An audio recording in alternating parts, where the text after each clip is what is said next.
à destination des élèves du premier cycle universitaire. Le cours conservation et restauration de Nadav Kashtan comprend 4 disciplines. Un enseignement axé sur l'archéologie et l'art, et un autre, bâtiment, construction et restauration, plus axé sur l'ingénierie. Le travail des élèves est séparé en 2 modules. Le premier concerne le travail de fouille, directement sur les sites, aux côtés de professionnels. En première année d'études, nous travaillons dans un site qui s'appelle Susita, qui est situé au-dessus de Kinneret. Là-bas, les étudiants participent aux fouilles archéologiques et qui ont lieu déjà depuis 15 ans là-bas. Un autre exemple, c'est encore un site archéologique, Shikmona, qui est à côté de Haïfa, où il y a des vestiges qu'on peut documenter, photographier. Et il y a des bâtiments de ces 200 dernières années qu'on traite au niveau de documentation et inspection de l'état des bâtiments pour apprendre toute la procédure de conservation. La seconde partie des cours se concentre, elle, en laboratoire. Nous faisons partie du même groupe. Nous sommes en train d'étudier 3 échantillons de bois. Ici, nous en avons 3 types.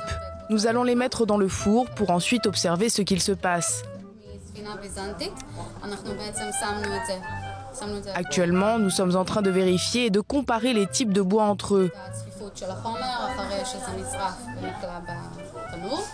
Ensuite, nous allons mettre un liquide dessus pour empêcher leur dégradation, pour les conserver. Notre but est d'obtenir ensuite un échantillon non dégradé, comparable à l'original.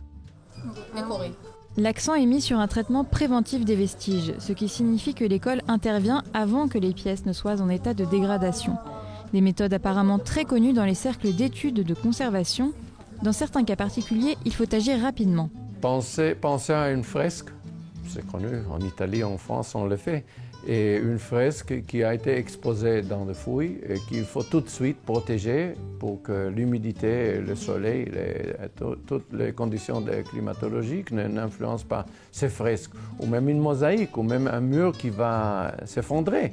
C'est-à-dire qu'il faut, et c'est pour cela qu'ils ont un cours qui s'appelle les causes de chute ou de dégradation des bâtiments. Le département conservation de Nadav Kashtan compte un nombre très limité d'élèves. Seuls 20 étudiants participent chaque année au cours, un petit comité qui favorise l'investissement de chacun. Dans mon département, il y a des entraides, il y a des coopérations. Ils font finalement des études pendant 3 ans ensemble sur le champ et dans la classe. Et on ne peut pas décrire une situation meilleure que ça, surtout avec l'arrière-plan politique. Une école moderne pour des vestiges du passé, le pari semble relevé.